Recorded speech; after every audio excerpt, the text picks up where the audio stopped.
Olá para todos que me acompanham nas redes sociais, na minha página e no meu perfil no Facebook, no meu perfil no Google+, no Twitter, no LinkedIn e o meu canal no YouTube, que é o HM Video Center, e em especial aqueles que me acompanham no Face Falante.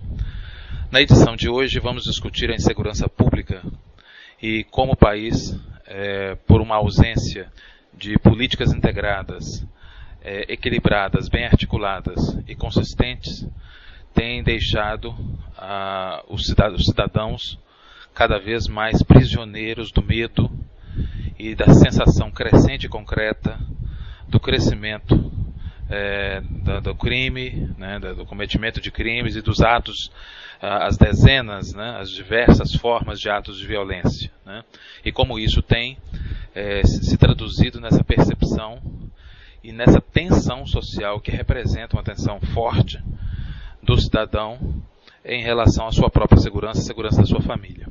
Antes de entrar nesse aspecto, eu queria fazer duas considerações importantes, porque a primeira delas vai ser em relação à própria dinâmica desta edição do Face Falante. A segunda vai ser o reconhecimento em relação a algumas práticas públicas que são importantes. Não basta a gente só criticar, mas a gente precisa também reconhecer quando alguma notícia sinaliza para algo concreto no sentido de responder a algum tipo de demanda, no caso aqui, a segurança pública. Em primeiro lugar, eu queria dizer que essa edição do Face Falante, que tem como temática a insegurança pública, nós já falamos sobre segurança pública várias vezes nessa edição, eu já comentei, né, em outras edições do Face Falante. É um assunto recorrente, complexo, mas o Face Falante não tem característica de ser uma conferência, né, formal, acadêmica. Então eu não vou discutir aqui, eu não vou ficar aqui me debruçando sobre estatísticas, pesquisas, né, nem questões ligadas a fundamentos sociohistóricos associados à segurança ou insegurança pública. Meu objetivo aqui não é esse. Meu objetivo é discutir, do ponto de vista da vida prática do cidadão, como é que a segurança vem perdendo espaço para a insegurança, né? E como é que a gente vem acompanhando o comportamento das ditas autoridades públicas que deveriam cuidar desta questão com mais objetividade, com mais consistência, com mais profissionalismo, e qual a repercussão que a gente tem sentido pela falta dessa articulação e de projetos específicos, execuíveis, né, no sentido de responder essas demandas oriundas dessa dinâmica social que tem manifestado uma tendência para a violência muito grande. Muito bem. Antes então de entrar nessa questão específica, convém reconhecer um esforço da Prefeitura de São Paulo por uma demanda que caminhava para a judicialização, caminhava a passos largos, né, para a criminalização, para a visão policial e de segurança pública em uma questão que era muito mais de caráter cultural e social e educacional e de dinâmica urbana, né, tratada com preconceito, tratada com falta de habilidade social, que foi a questão dos rolezinhos, né?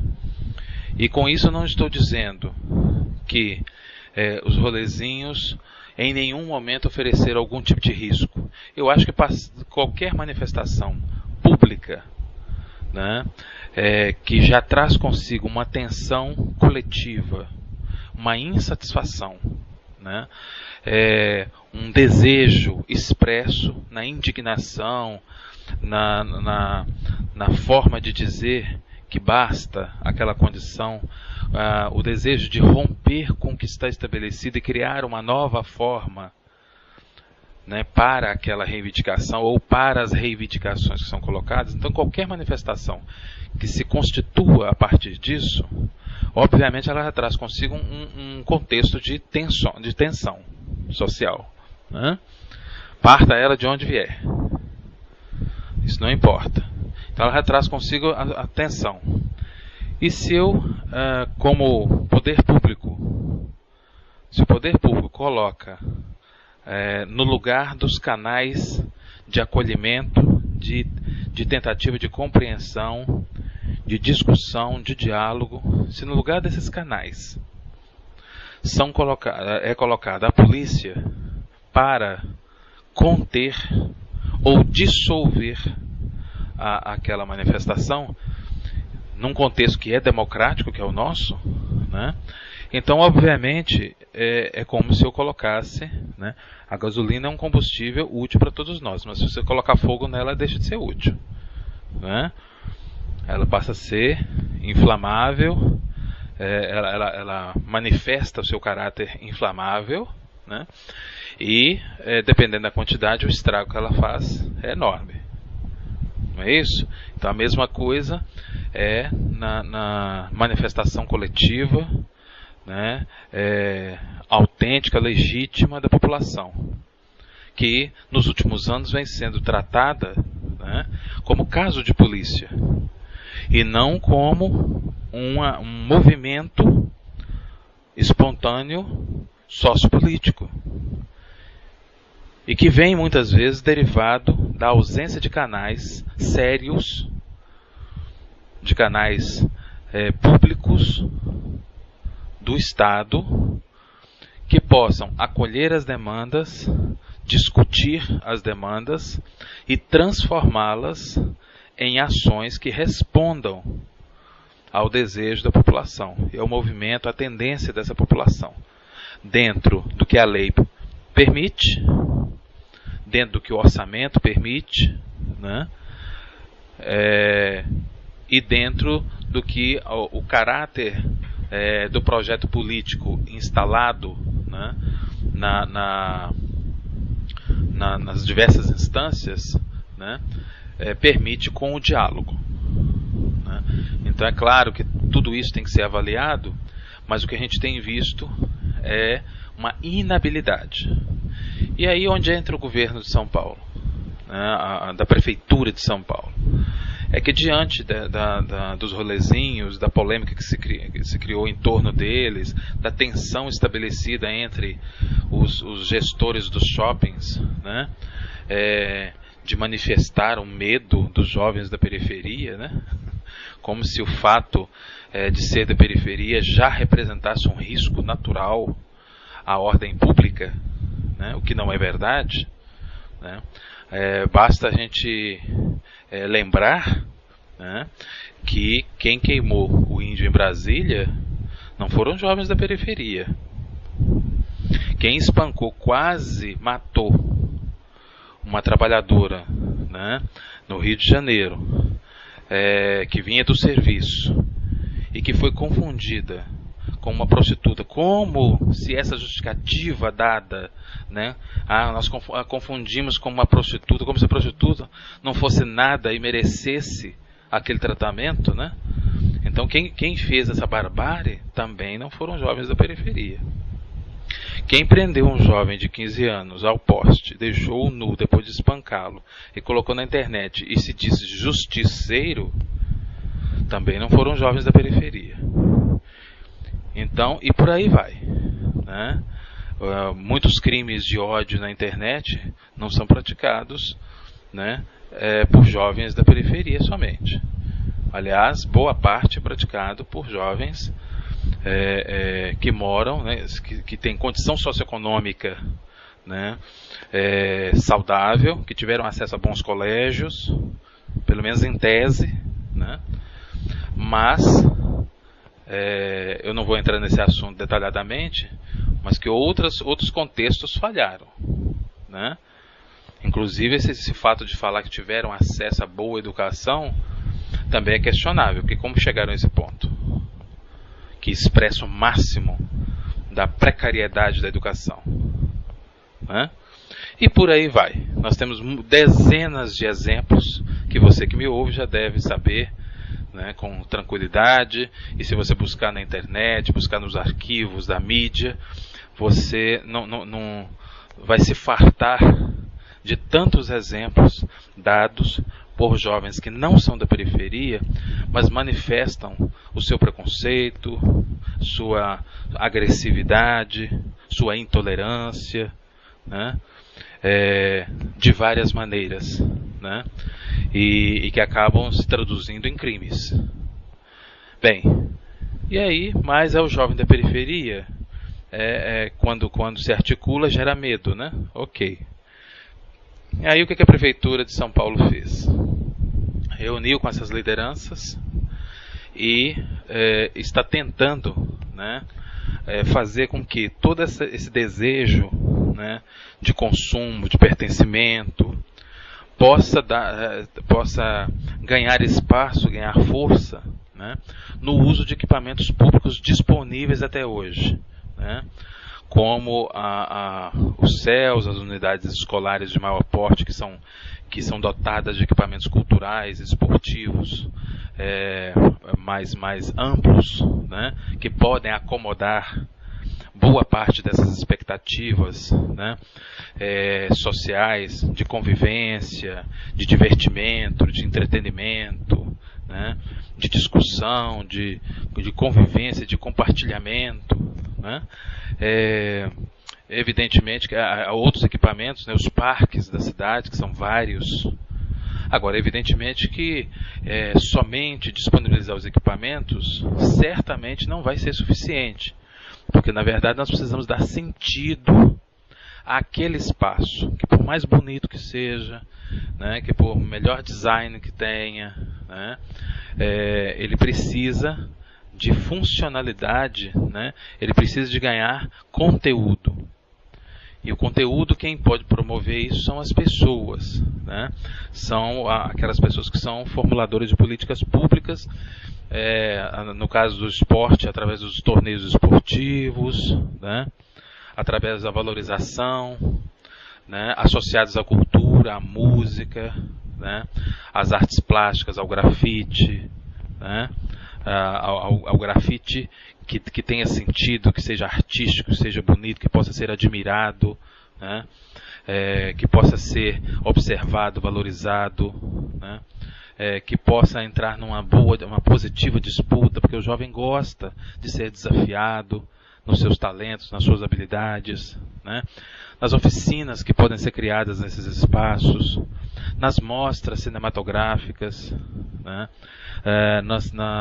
Nos festivais de música, de hip hop, de funk com músicas, com estímulo, né, à produção de músicas que sejam interessantes, que retirem do seu conteúdo, substitua, né, a agressividade, né, e a própria vulgaridade, digamos assim, por algo que seja produtivo, que seja interessante, que diga, né, que consiga dizer sobre os seus sentimentos, né, sobre as angústias, suas percepções, suas visões de mundo, mas de uma maneira onde a linguagem seja mais adequada, onde a língua seja mais valorizada, a riqueza da nossa língua seja mais valorizada. Agora, tudo isso tem que ser feito com critério, com estímulo, com articulação do poder público, né?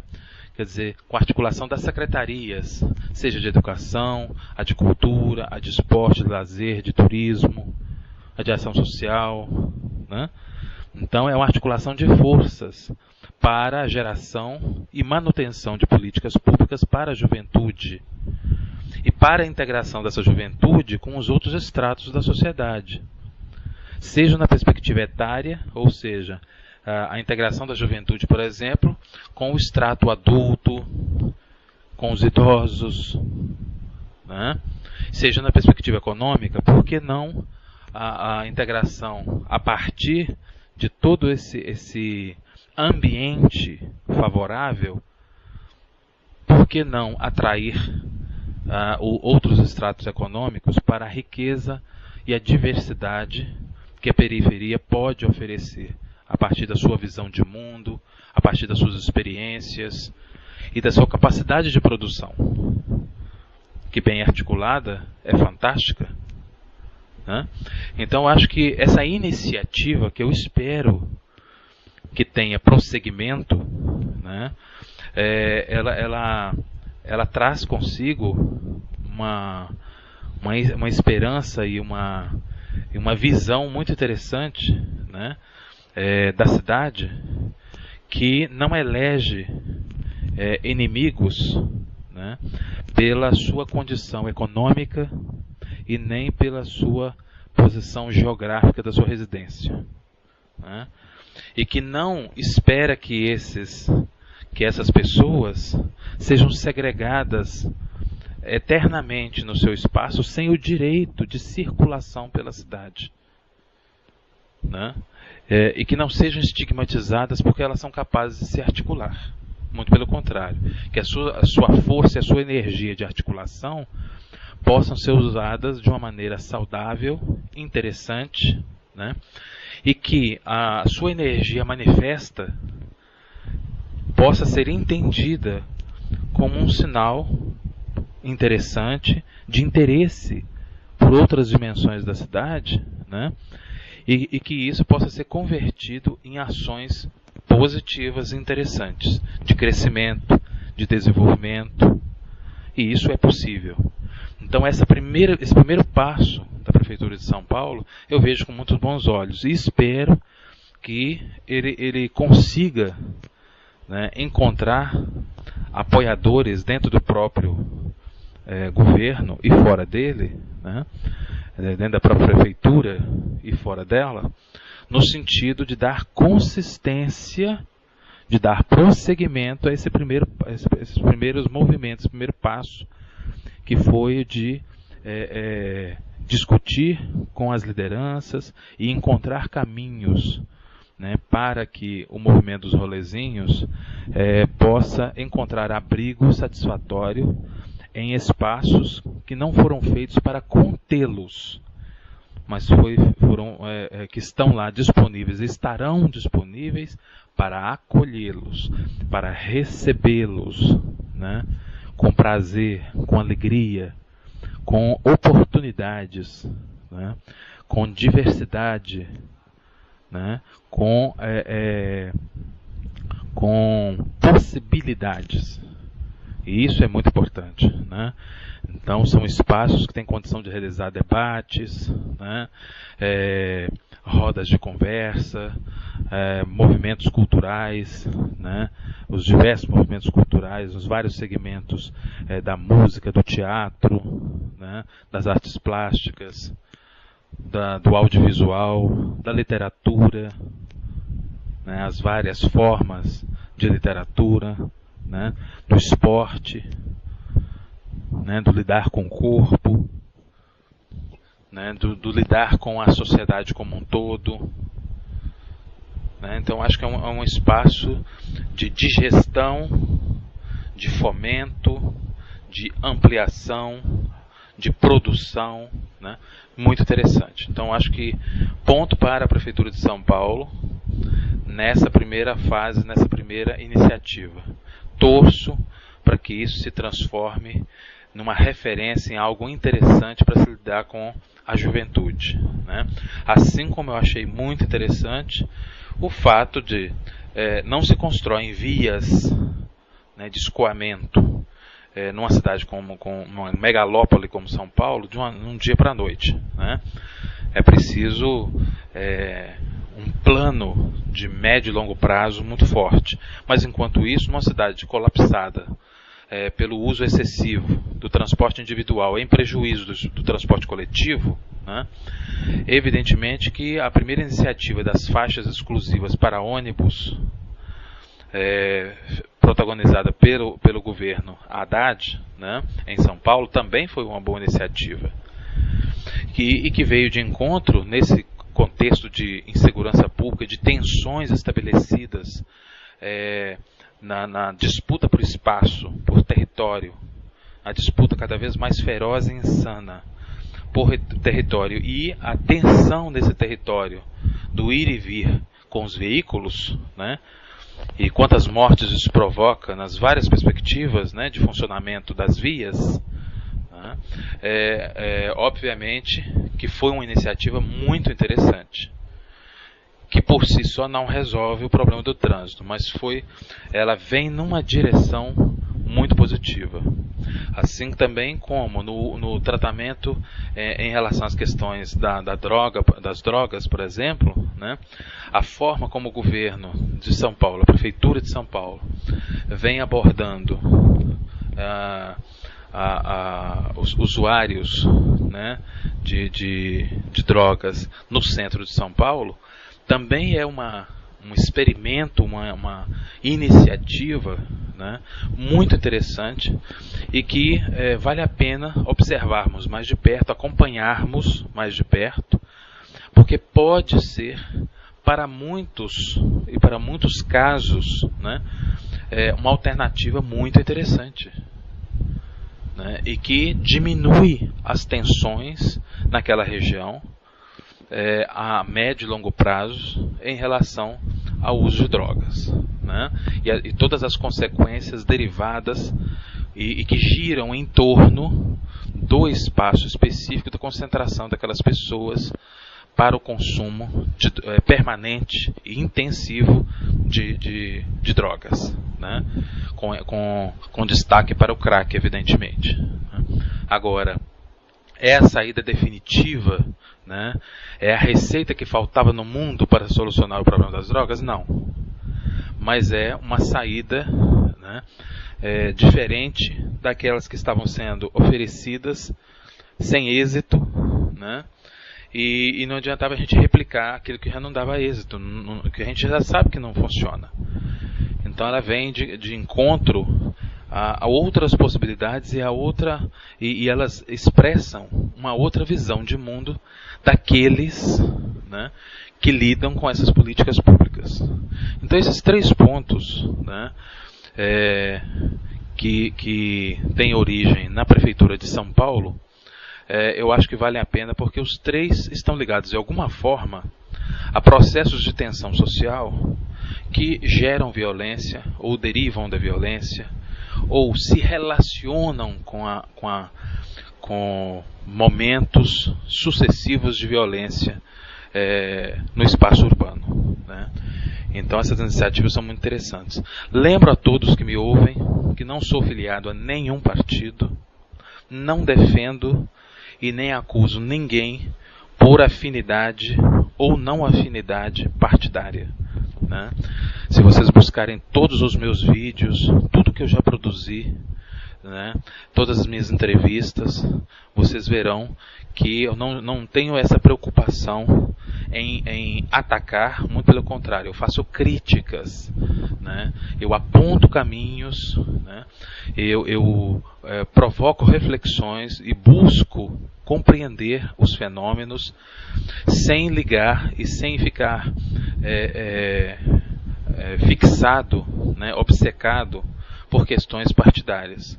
Acho que em todos os partidos tem nomes interessantes, tem pessoas bem intencionadas e infelizmente estão também contaminados, né, com pessoas que são tóxicas, né? Eles acabam tendo também um certo nível de intoxicação, que vai ser mais elevado ou menos elevado de partido para partido, né? De acordo com sua abrangência, a sua capacidade de eleger pessoas, o seu nível de penetração e de composição, né, do poder nas várias esferas do Estado e assim por diante, né? Então isso aí é uma longa conversa que nós vamos ter em breve sobre a dinâmica política no Brasil. Mas de qualquer forma, eu quero deixar muito claro que não estou aqui defendendo incondicionalmente nenhum prefeito, nenhum governador, nenhum senador, nem deputado, né, nem vereador, nem ninguém quer que seja, né? Mas eu acho que é importante a gente ressaltar quando quando se manifesta alguma ideia interessante, alguma iniciativa que vale a pena. Eu acho que é ético de nossa parte também reconhecer, mesmo que num futuro, por falta de continuidade ou algum deslize ou inabilidade, aquela iniciativa possa sofrer de anemia, né, padecer de descontinuidade, como acontece tanto no Brasil, né? Mas de qualquer maneira, nesse estágio, essas 3 iniciativas que foram colocadas pela administração Fernando Haddad em São Paulo, eu acho que merecem a nossa observação com atenção, né? E elas têm reflexo de alguma maneira, né, nas tensões que já são tão elevadas numa megalópole como São Paulo, né? Bem, colocadas essas questões, eu acho que agora nós podemos entrar definitivamente na situação da insegurança pública, né? E como eu disse, eu não vou me concentrar, embora acho que são importantes as pesquisas que revelam dados concretos, né, estatísticas, que elas oferecem as dimensões de cada fenômeno, né? Mas o objetivo aqui é discutir uma coisa que é fundamental. Mais do que apontar as dimensões de cada fenômeno que eu vou citar, da insegurança pública que nós estamos vivendo, e que infelizmente ainda padece de negação de várias instâncias governamentais que se mostram ora insensíveis, ora inábeis, né, ora incapazes ou incompetentes para realmente oferecerem à população uma articulação, um projeto integrado, né, que possa realmente mostrar que a segurança pública do Brasil é capaz de tornar o crime, né, absolutamente desinteressante. E com isso oferecer à população a sensação que ela merece, que é o direito de ir e vir, tendo a violência sim como uma possibilidade, mas é uma possibilidade cada vez mais rara. E não a paz como uma derrotada, né? Porque infelizmente aquela ideia, né, de colocarmos o Brasil como uma nação uma nação cordial, né, de paz, de uma cultura pacífica, isso vem caindo por terra com a multiplicação dos fenômenos, né? O que tem de comum em todos os fenômenos que eu vou citar aqui, que é a imensa, e aliás não são os únicos, são aqueles que vêm aparecendo mais, né? Mas o que há de comum em todos os fenômenos que vão ser citados nesse cardápio macabro, né, triste, de insegurança e de violência que nós estamos vivendo, não só nas megalópolis, né, nas grandes cidades, nas capitais, como nas cidades de porte médio, nas pequenas cidades os sinais já estão aparecendo, e inclusive na zona rural também, né? Então, o que há de comum em tudo isso? O crescimento, a multiplicação, a intensidade, né? E movida por uma questão também incomum, né? É incomum entre elas todas, que é a sensação de impunidade. A sensação de que basta um bom advogado, né, que tenha a capacidade de furar o bloqueio já da nossa complexa legislação complexa, né, e enfraquecida, né, legislação redundante, precária, né, e incompatível, né, com as demandas atuais.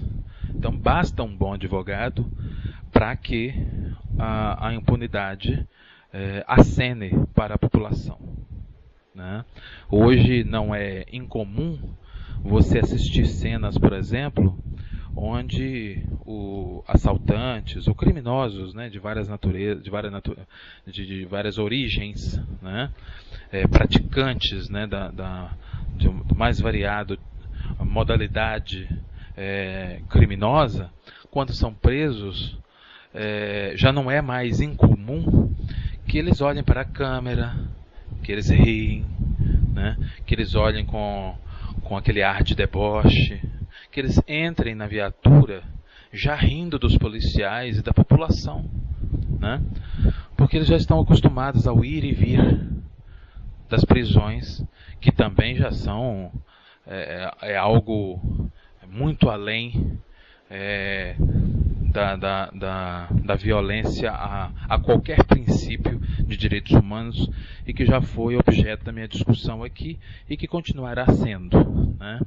Lembrando que recentemente o governo do estado de Minas anunciou um programa de construção, né, e de aperfeiçoamento do seu sistema penitenciário, e foi o estado que primeiro lançou, né, uma penitenciária completamente administrada pela iniciativa privada, sob princípios definidos, né, pela uma parceria público-privada, constituindo assim uma ação inédita no Brasil, e que eu espero que seja multiplicada na velocidade das necessidades, né, judiciais e de segurança pública, e que essa iniciativa, né, seja aperfeiçoada e ganhe contornos que realmente consigam absorver a demanda e transmitir a sensação de que há punibilidade no Estado, né? E que tomara que seja uma referência para que outros estados também se espelhem nessa iniciativa e possam promover a mesma coisa, porque afinal de contas as pessoas transitam pelos estados, nós somos numa federação, num país, e não adianta a gente ficar numa ilha, seja em que estado for, né? Todos os estados precisam, né, se articular no sentido de oferecer essa segurança pública, né, para que nenhum estado se torne uma ilha favorável ou não à criminalidade, mas que todos possam caminhar num caminho sólido da paz, do respeito às leis e do desestímulo à criminalidade, com a capacidade do Estado, através das suas instâncias e do seu sistema de segurança pública funcionando a pleno vapor, né? E aí, nesse cardápio, nós temos aí várias coisas a serem citadas, como, por exemplo, o crescimento vertiginoso dos crimes banais. Uma coisa importante que a gente não deve esquecer quando a gente está falando de crime, né, quando a gente está falando de crescimento da sensação de insegurança, é a gente entender que a resposta não vem só do sistema de segurança em si, mas como outras instâncias precisam envolver a sociedade brasileira, que é uma sociedade que está caminhando para se tornar cada vez mais litigiosa, né, e cada vez mais com dificuldade, com inabilidade da convivência humana, né? E isso vai muito além da segurança pública. E isso já revela sintomas de fracasso de outras instâncias sobre o abrigo da convivência humana, que no caso é a própria cultura, a educação, né, o esporte, o lazer, né, o sentido do trabalho. Então isso revela que outras instâncias fundamentais, inclusive a família, né, a responsabilidade de constituir, formar e desenvolver uma família, quanto a todas essas atividades estão falhando de uma maneira profunda. E o que o Estado, como mediador desta convivência social, precisa fazer para que a violência chegue a níveis que realmente sejam realmente passíveis de ação do sistema de segurança, né? Ou seja, que questões que podem ser tratadas em outras instâncias preventivamente, ou sejam de maneira eficiente e eficaz, através das políticas públicas, né? E que essas políticas públicas envolvam a sociedade de tal maneira que a própria eficácia das políticas públicas na educação, na cultura, no mundo do trabalho, né? Na relação familiar, né? Que essas instâncias, né? Na prática esportiva, na política de esporte, que toda essa mediação urbana e social envolva a sociedade de tal maneira que elas diminuam sensivelmente e consistentemente a prática de crimes, né? E que os crimes restantes sejam crimes provenientes de uma transgressão, aí sim, alcançável por uma legislação moderna, enxuta, consistente, não redundante, não prolixa, né? Que facilite a vida do Ministério Público, da Defensoria Pública, né? E dos magistrados, da polícia, com estrutura e preparo policial, né? Os sistemas de investigação funcionem, seja interligado e articulado. Então, assim, é uma ação sistêmica que nós precisamos ter. Enquanto a gente não tiver essa ação sistêmica, nós vamos estar apagando múltiplos focos de incêndio numa floresta, né, cada vez mais inflamável e cada vez mais fora do nosso alcance de combate desse fogo, né, por mais bem intencionados que os bombeiros sejam. E aí nós temos o crescimento vertiginoso dos crimes banais, crimes por impulso. Tá? Já existem pesquisas sobre isso no Brasil. E nós estamos em ascendência no cometimento desses crimes. E são crimes que demonstram a dificuldade de convivência, a intolerância,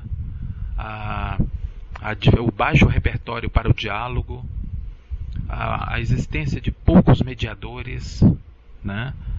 E de pouca eficiência na mediação de conflitos, né? O crescimento do furto e dos roubos, né? Sobretudo os latrocínios. O latrocínio tem crescido assustadoramente. Mesmo quando as vítimas não reagem, né? O crescimento é enorme, né? A letalidade dos roubos tem sido absurda, né? E resultante de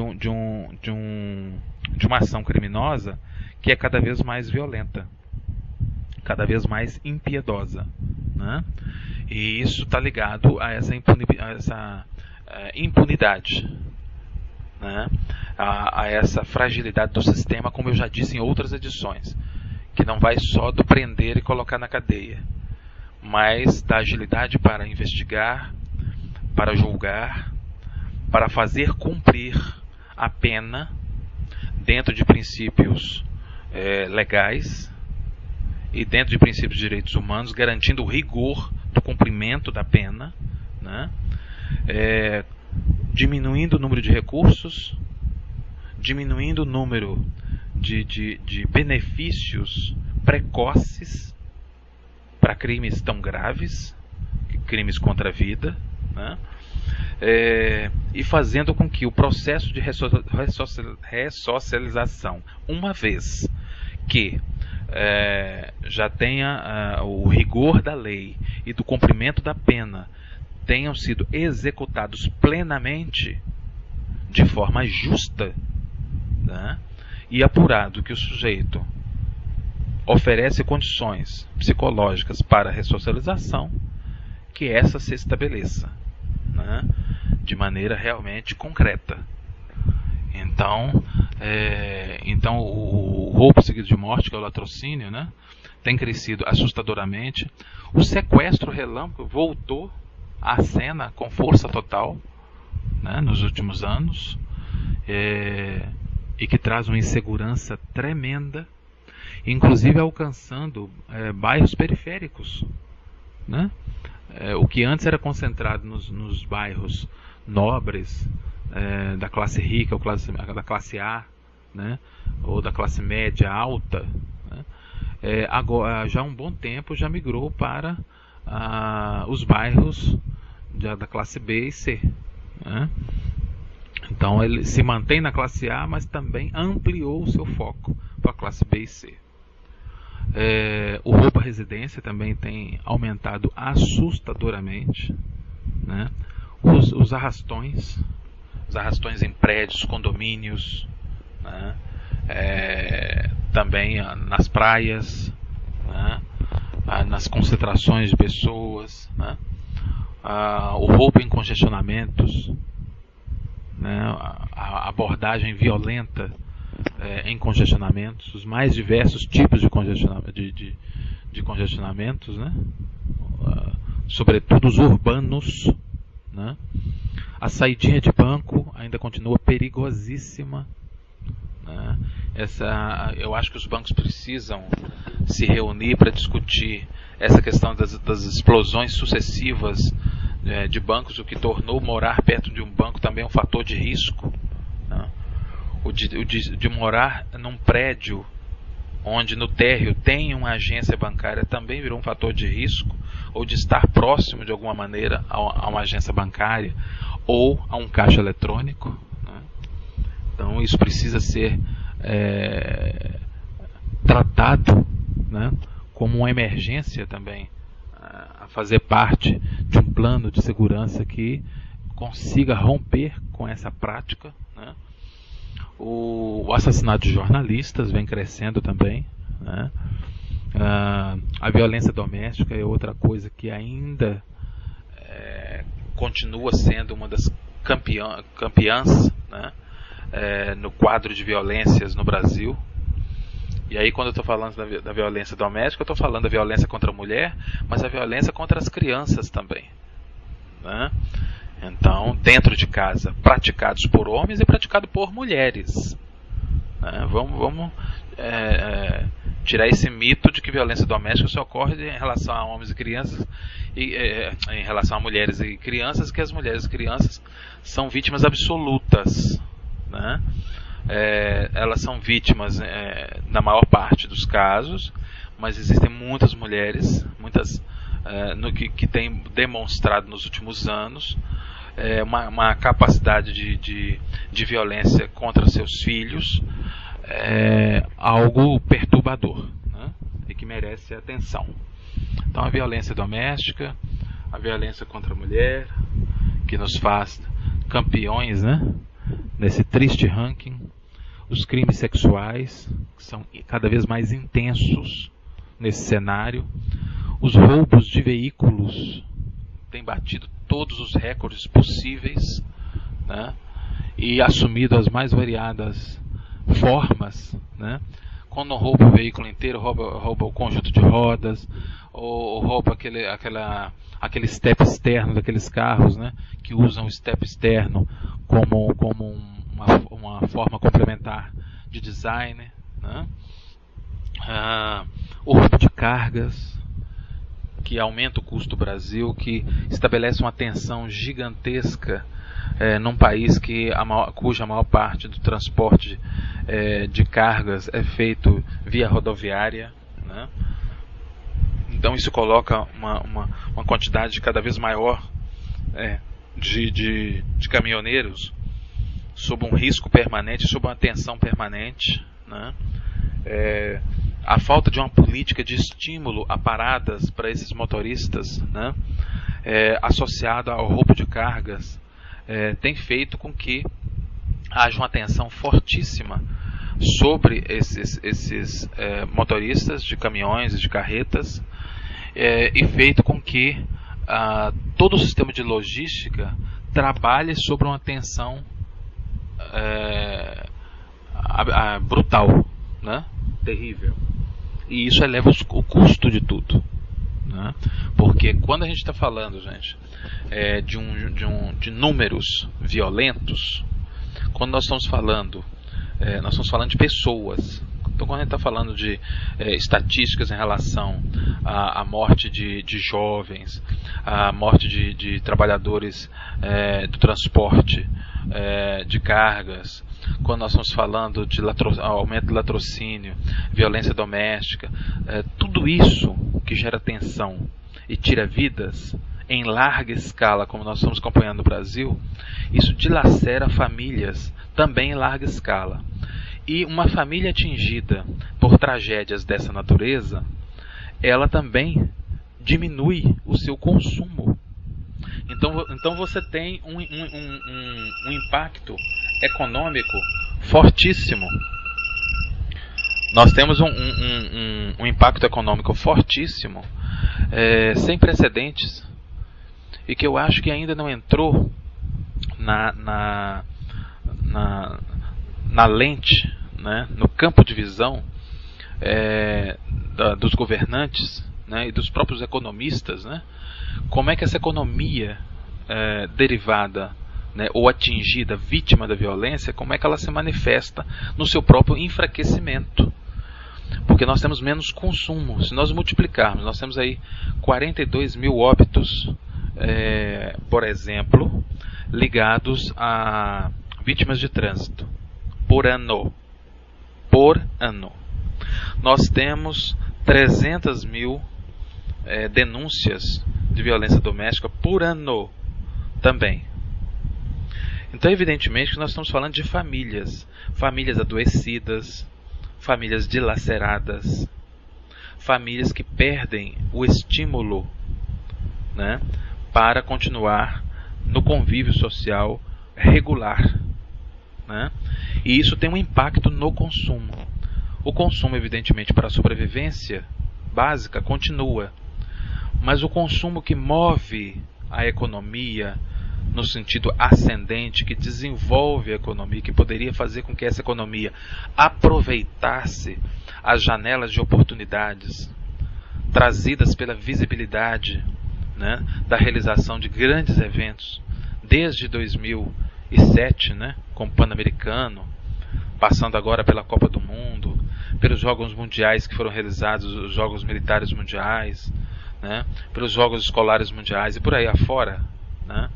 São dezenas de eventos que são importantes e que vêm para o Brasil atraídos por eventos de grande impacto, né, como as Olimpíadas, Copa, Pan-Americano e assim por diante, né? Então isso traz uma visibilidade, isso faz com que o país entre no hall das vitrines de possíveis investimentos, mas com uma segurança, do jeito que a gente está, né, com a segurança que se manifesta dessa maneira, né, com a instabilidade social que nós temos, com a precariedade das políticas públicas, com a desarticulação das políticas públicas, né, e com os efeitos disso sobre o ânimo para o consumo. Então isso faz com que, contraditoriamente, as festas que são realizadas, os resultados econômicos não ganhem o fôlego que poderiam ganhar, e muitas vezes não ganham porque nós temos milhares e milhares e milhares de famílias em luto, paralisadas, desesperadas, desanimadas, né, por terem sido atingidas brutalmente, subitamente, por algum desses fenômenos violentos, né, associados à ideia de que os autores, os agressores, ficaram impunes e que as vítimas ficaram órfãos, órfãos de justiça, órfãos de abrigo do Estado, órfãos de responsabilização, né? E isso faz a dor se tornar muito maior ainda, né? Porque é uma dor associada à ideia de que quem era tão caro para essas pessoas, né, afetivamente, é completamente desconsiderado, né? A sua morte acaba sendo mais um número estatístico. Aquela pessoa acaba não tendo significado para o Estado, uma vez que a justiça não consegue traduzir-se em ações que possam repor um pouco da dignidade moral, né, atingida com a morte súbita e violenta de tantos brasileiros, né? Bem, e nesse rol continua. Além do roubo de cargas, vem o roubo a ônibus, né, de turismo, ônibus regulares, determinadas rotas, né, tem sido também alvo constante de roubos. E aí, o que tem sido feito efetivamente em termos de legislação, de fiscalização? Às vezes você anda numa estrada por 12 horas num ônibus regular, tá?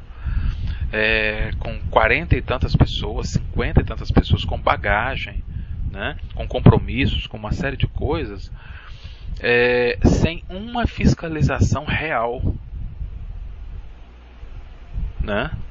Sem uma abordagem concreta, onde os policiais entram e verificam quem são. Nada, né? Você anda por horas e horas e horas seguidas. E aí, como é que fica essa situação, né? Então, o crescimento de roubo a ônibus também é algo extremamente preocupante, né? E que merece a atenção das autoridades. Eu vejo que essa atenção ainda está muito precária, né? A invasão ao domicílio, eu já falei. A violência escolar é outra coisa explosiva, né? E que também nos deixa todos preocupadíssimos, né, com as suas repercussões, com a falta de investimento numa política de mediação de conflitos consistente, né, com a falta de legislação que dê amparo, que responda a essa nova dinâmica que foi parar dentro das escolas, né. Então eu acho que a violência escolar é uma preocupação constante, porque nós temos uma concentração de pessoas permanente e crescente nas escolas, né? E as escolas, pelos registros que a gente vem acompanhando, estão se transformando em barris de pólvora já há muito tempo, não é de hoje, né? E como enfrentar as várias dimensões de violência ocorridas no ambiente escolar? Eu vejo pouco esforço, ainda esforços muito tímidos, no sentido de fazer com que essa violência seja compreendida e transformada através de ações educativas, né, e de ações de acolhimento, né, de punibilidade e de desestímulo, né, à prática de qualquer ação violenta no ambiente escolar, né. O assalto a bares e restaurantes é outra coisa que tem assombrado as pessoas, né, e transformado as nossas cidades e o espaço público em espaços pelos quais as pessoas temem, né? Então as pessoas estão ficando dentro de casa, cada vez mais. Elas estão com medo de sair. O cidadão de bem que trabalha, que procura pagar seus impostos, que precisa de lazer, que precisa de cultura, que precisa, assim como ele precisa do trabalho, né? Assim como ele precisa de se aperfeiçoar, de estudar, ele está com medo de sair de casa. Ele está com medo de sair para estudar, ele está com medo de sair para trabalhar, ele está com medo de sair para ter o seu lazer. Afinal de contas, em que estado nós estamos, né? Então você tem o assalto a bares e restaurantes, você tem o vandalismo e a depredação pública, que é outra coisa que tem crescido cada vez mais, né? E que é um desafio para as políticas públicas ou para a falta de, né? Os crimes contra o patrimônio, né? A violência no trânsito, os atropelamentos, os acidentes com motocicletas, os acidentes com bicicletas, né? Os acidentes comuns, né? Os acidentes por embriaguez, né? Então, tudo isso são formas de violência que ainda nós não encontramos saídas adequadas, né? Nós estamos ainda sob o efeito tardio e nocivo dos resultados e das tragédias. E enquanto isso, os números vêm se repetindo. A lei seca parecia que ia pegar, né? Começamos fortemente com a fiscalização. Em muitos locais, a fiscalização sofreu uma baixa, um afrouxamento absurdo, né? Alguns lugares, aqueles que se mantêm mais firmes, o controle social se tornou um pouco melhor, né? Ou menos ruim, porque evidentemente que a questão do trânsito não se concentra só na lei seca, embora as demandas, né, de acidentes por embriaguez respondam por uma parte significativa dos acidentes de trânsito, né? Mas de qualquer forma, na maior parte do país, a fiscalização permanente, né, ainda é precária, e a dureza da lei ainda está aquém da crueza e da irresponsabilidade de boa parte da população que dirige e se transforma diante do volante, né? E que dilacera famílias, acaba com sonhos, interrompem vidas promissoras, né? Em todas as esferas sociais, em todos os cantos do Brasil, né? Os crimes contra o consumidor, né, também vem aumentando muito, que é um sintoma, né, da própria cultura do levar vantagem em tudo, né, a cultura da falta de ética, né? Então os crimes contra o consumidor estão cada vez mais intensos. A violência no campo também aumentou bastante, a exploração sexual continua firme e forte, viva, sobretudo nas cidades litorâneas, né? E absolutamente visível, né? Com vista grossa de boa parte das autoridades, né? O que deixa a gente preocupado cada vez mais, né? As mortes em confronto com a polícia, a polícia brasileira é muito letal. Nós precisamos dar uma formação mais humanista à polícia e dar a ela equipamentos, né, de uso regular, de imobilização, que não sejam letais, mas que sejam eficientes, eficazes para a imobilização, para que ela corra também menos risco, porque não é fácil você sair todos os dias para ir para um trabalho onde você pode voltar morto, né? Ou voltar em condições impróprias para seguir o seu trabalho, né? Pode voltar tetraplégico, paraplégico, vítima de uma bala, né? Então você sai de casa todos os dias durante horas, né? Durante 6 horas no mínimo, você está diante dos casos. Enquanto todo mundo procura se proteger nas suas casas, a polícia vai para a frente de combate, né? Ela vai para lidar com o que há de mais agressivo, de mais explosivo nas relações humanas, né? Então, evidentemente, que é preciso dotar essa polícia de condições psicológicas, porque há um adoecimento crescente e negado em muitos casos, né? Nas corporações policiais, né? Há pouco amparo psicológico para os policiais. Há alguma coisa que precisa ser observada na seleção de novos policiais, na formação de policiais, porque cada vez mais nós estamos tendo casos, né, que eram raros, mas estão se tornando comuns, de transgressão, de corrupção, né, nas corporações policiais, que estão colocando em risco os bons policiais, que são maioria absoluta, né? Então, mas esses casos frequentes colocam as corporações todas em alto risco, né? Isso está acontecendo nas polícias, está acontecendo no judiciário também, né? Então é preciso estudar esse fato recente, de poucos anos para cá, que esse fenômeno vem crescendo, né?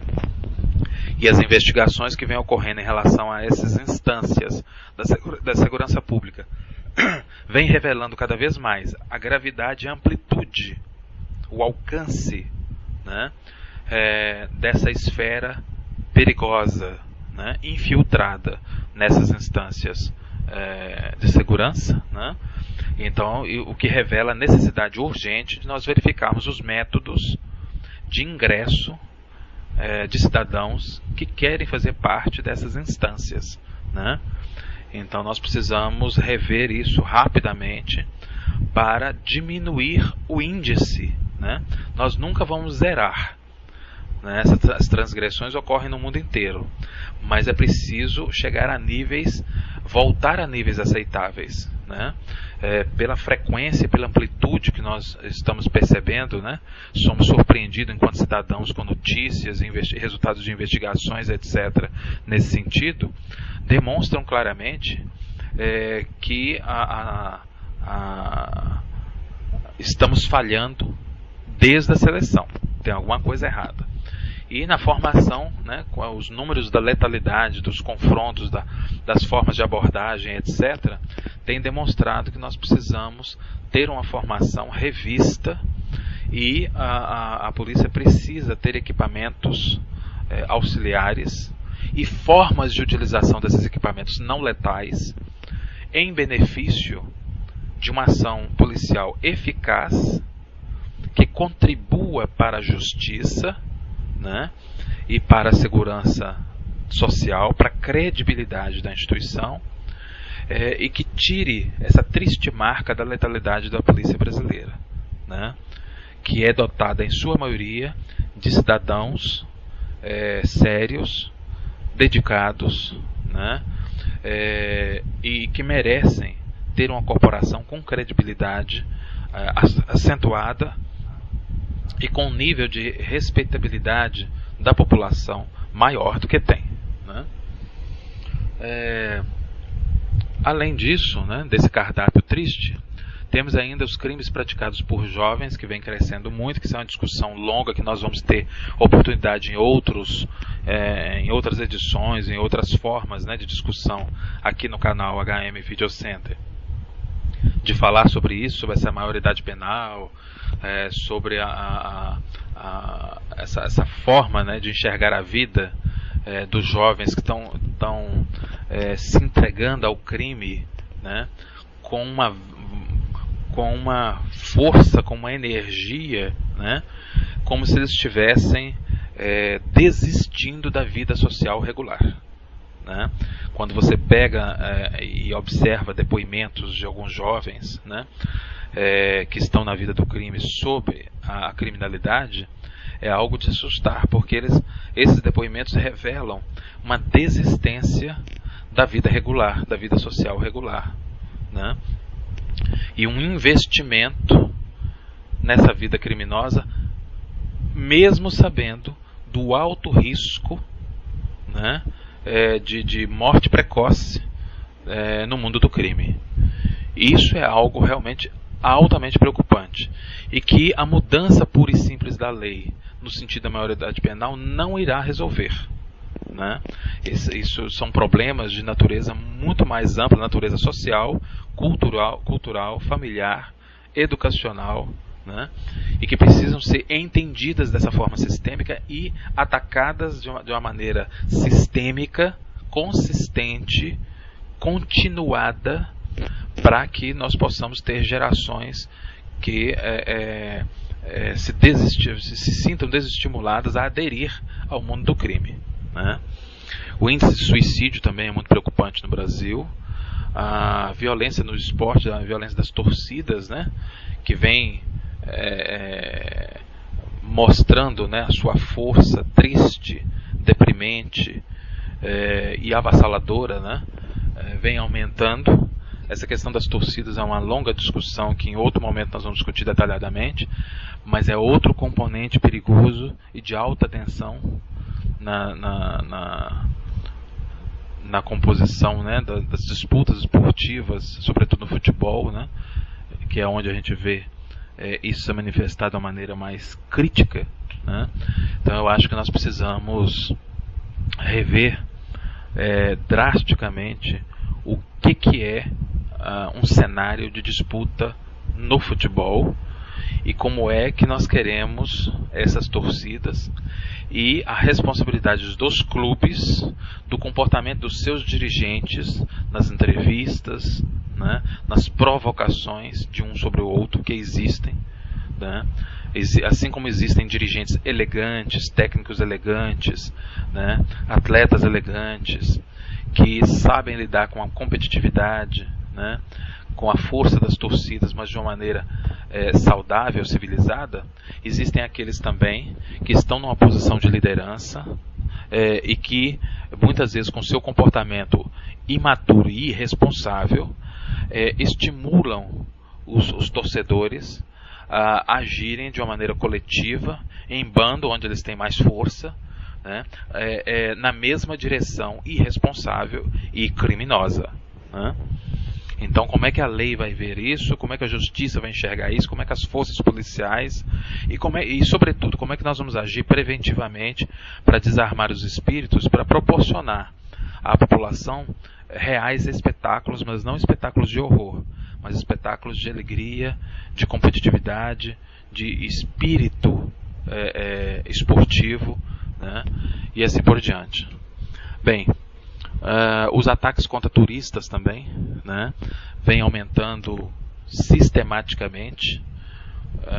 Eu acho que merecem também uma abordagem específica, e eu estou preparando uma conferência especificamente para falar sobre o desenvolvimento do turismo e as repercussões dos problemas de turismo que nós temos, né, problemas sérios, embora nós tenhamos um potencial turístico singular no mundo. Nós reunimos cenários turísticos tão diversos que praticamente nenhum país do mundo reúne tantos cenários no mesmo país, tantos cenários diversos, tantas possibilidades turísticas reunidas sob o mesmo país, sob uma mesma língua, né? E ao mesmo tempo, em contradição a isso, nós recebemos um número de visitantes pelo nosso potencial, pelo nosso tamanho, pela nossa colocação econômica, pela nossa visibilidade, um número ridículo, né? Nossa dinâmica turística, ela está muito aquém, a nossa indústria turística está muito, mas muito aquém do que poderia ter em termos de potencial concreto e real, por absoluta omissão e desarticulação das autoridades responsáveis por essas áreas, né, pelo Estado. E evidentemente que isso tem consequências, né, na medida em que também essa insegurança está os atingindo.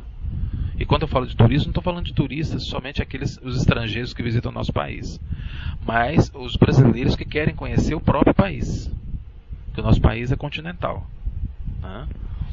Muito bem. Além disso, nós temos os crimes de ódio, né, via internet, que é outro dado, outro cenário, né, contra judeus, gays, negros, nordestinos, né, o assédio moral público tem sido também frequente e tem revelado, né, dramaticamente exposto a nossa fratura da crise de convivência, e tem mostrado que nosso país não é tão cordial assim, não é tão pacífico assim, muito pelo contrário, que é um país que está com a paz na UTI, né, e que necessita de uma ação coordenada na perspectiva da educação, na perspectiva da ação social, na perspectiva cultural, na perspectiva do cenário esportivo que traz essas possibilidades, né, de gasto de energia, de trabalhar as habilidades de convivência, de regramento, de competitividade, de respeito ao outro e assim por diante, né? Entre outras ações integradas, consistentes, né? E que sejam suprapartidárias. Eu acho que nós precisamos aprender que disputa política, né, ela se encerra com a proclamação dos vitoriosos no processo eleitoral democrático. Acabou? O seu projeto foi vitorioso? Ok. Agora você vai ser o gestor de todos. encerrou-se aquela disputa. Você ganhou, o seu projeto foi vitorioso. Ponto final. Agora vamos administrar para todos. E administrar desde o primeiro dia ao último. E não fazer essa gangorra perigosa que nós temos, de no primeiro ano de governo nada se faz e a culpa da herança sempre é a herança maldita, ou ajustes, ou reconhecimento de terreno, ou readaptação de projeto, ou a construção de novos projetos e assim por diante. O segundo ano, geralmente é o ano eleitoral, que a cada 2 anos nós temos eleições, ou gerais, ou municipais, né? Então o segundo ano já vai a reboque dessas eleições.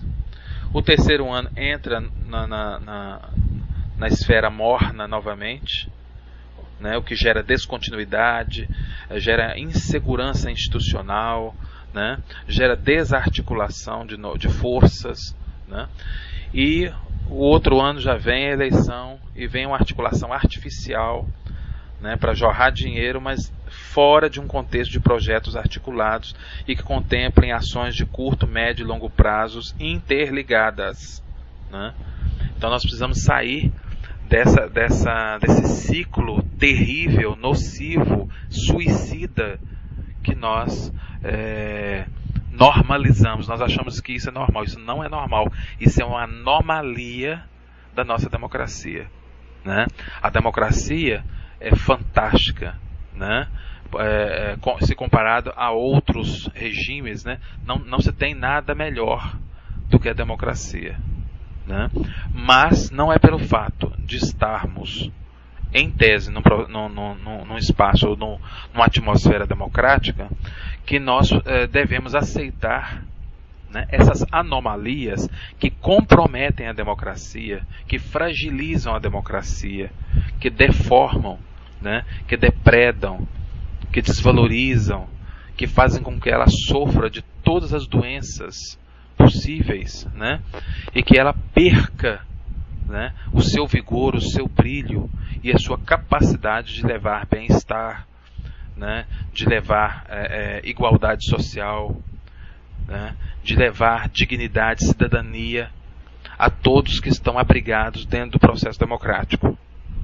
Então acho que é isso que é fundamental, nós estarmos atentos, né, para não acabarmos legitimando, em nome da democracia, legitimando qualquer ação, mesmo que anômala, dentro desse processo. Isso que nós não podemos, né, aceitar. Então você não precisa jogar a democracia no lixo, né, mas você precisa, né, reidratá-la. Você precisa reconstituí-la de uma forma realmente saudável, né? É aquele negócio, se a água que nós estamos banhando o bebê está contaminada, você não joga o bebê fora. Você joga a água fora, higieniza, né, o espaço onde esse bebê vai ser banhado e coloca ali uma água pura. E tem todo um procedimento, não só com a água que vai banhar esse bebê, como a água que ele vai tomar, sobre o local que ele vai brincar, né, sobre os objetos que ele vai manusear, sobre a alimentação a qual ele vai ter acesso. Então essa higiene é geral. Para quê? Para que ele cresça saudável. A democracia é esse ser em desenvolvimento permanente, né? Então às vezes a gente radicaliza. Então essa radicalização, a polarização na política brasileira só faz mal à democracia. Só alimenta aqueles que vivem da tragédia e dos cenários ruins. E nós precisamos rever isso quanto antes, para que a gente não seja a primeira vítima do aplauso desse duelo desagradável, desnecessário, né, e que não é em prol do espírito público, e que é em prol, na verdade, de projetos particulares de poder. Então nós precisamos estar atentos e separar os bons gestores públicos, né, aqueles que têm trajetória e realmente trazem consigo uma história que confirma as suas intenções, daqueles que são bravateiros, né, oportunistas, aqueles que vivem do discurso falso, dos projetos de ficção, dos malabarismos estéticos do marketing, né?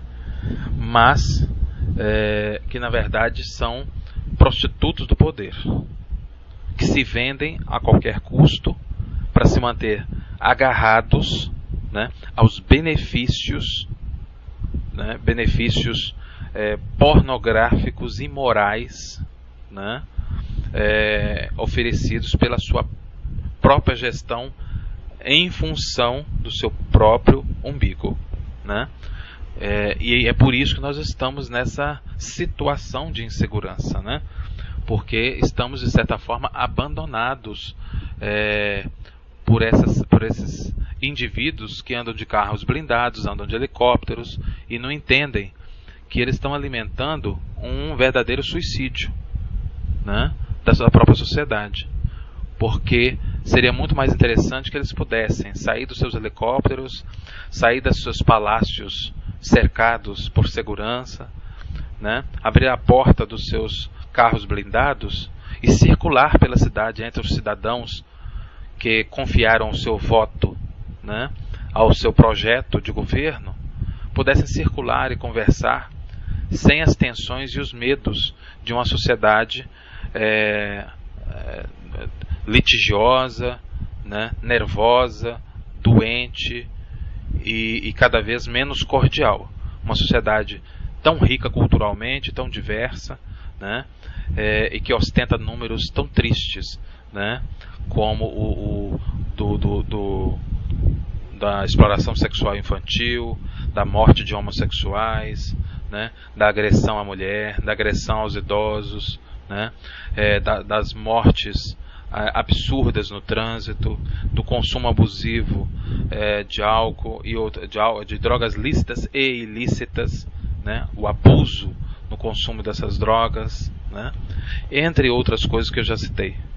Então eu espero que essa reflexão, que essas provocações que eu fiz no bom sentido, sirvam para que aqueles que estão me ouvindo promovam outras reflexões e que esse assunto não se cale e que ele não seja alimentado só pelas tragédias que tenham nome e sobrenome e que venham à tona em insistentes reportagens de capa, né, e dos jornais, da mídia em geral, né, que nós possamos lembrar que por trás daquelas tragédias que tem nome e sobrenome e tem capa de revista, né, e que estampam as primeiras páginas dos jornais, para cada tragédia daquela tem milhares e milhares e milhares de tragédias que não aparecem com nome, sobrenome e história, né, que são apenas, nas estatísticas, aparecem apenas como números, né, mas que se você investigar esses números, tem famílias, milhares e milhares e milhares e milhares espalhadas por todo o país, dilaceradas em luto, né, paralisadas, abandonadas, se sentindo órfãs, se sentindo divorciadas da cidadania, né? É isso que eu queria conversar com vocês nesse episódio sobre insegurança pública. Voltaremos a falar sobre esse assunto com muito mais detalhe, e cada uma dessas questões que eu coloquei aqui, né, abordagem as questões do sistema de polícias, né, a fragilidade do judiciário, né, as mortes de homossexuais, a violência contra a mulher, a exploração sexual, cada um desses merece um programa especial, e que nós vamos preparar conferências específicas para discutir detalhadamente as dimensões que fazem parte de cada um desses problemas que nos sufocam, que nos asfixiam, que nos fazem ter medo e sermos sobreviventes a cada hora que se passa, né? Porque podemos todos, a qualquer momento, sermos vítimas dessa convulsão provocada por essa omissão, essa desarticulação, essa desorientação do Estado em relação à segurança pública, né? Porque é claro que tem essa ou aquela medida mais focada, né, que dá um pequeno resultado aqui, outro ali, mas está faltando realmente um plano nacional de segurança pública, um plano sistêmico, e que a gente não vê nem sinal da sua existência, né? É só dizer que estão montando força-tarefa, que estão montando comitê de não sei o que, e que vão montar um estudo de não sei onde, que tem um conselho de notáveis discutindo não sei o que, mas os resultados entra ano e sai ano, entra ano e sai ano, são cada vez piores no dia a dia do cidadão brasileiro, né? E de todos aqueles que porventura visitem o nosso país também acabam submetidos a essa lógica, né? Quantos turistas já perderam a vida ou já sofreram situações traumáticas, né, ligadas à segurança pública? Isso é muito ruim, isso transmite uma ideia de instabilidade muito ruim para o nosso país e para nós como cidadãos, né? Isso é muito ruim para a democracia como um todo. Bem, a todos muito obrigado pela atenção, espero ter contribuído com as minhas reflexões e até o nosso próximo encontro. Obrigado.